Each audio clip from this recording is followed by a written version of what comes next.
आपण आहे ना करलगावचा ब्रिजचा हा भाग पाहतोय। या ठिकाणी साईडला जो पर्यायी रस्ता बनवला आहे याला दररोज एखादं वाहन आहे ना या ठिकाणी बंद पडलेलं दिसेल तुम्हाला।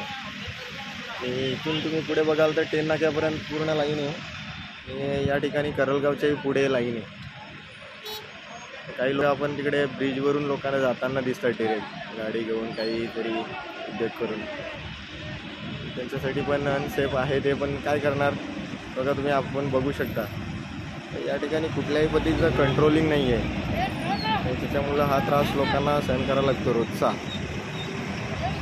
रोज 1-1.5 तास 2 तास इथे लोकांचे जातात।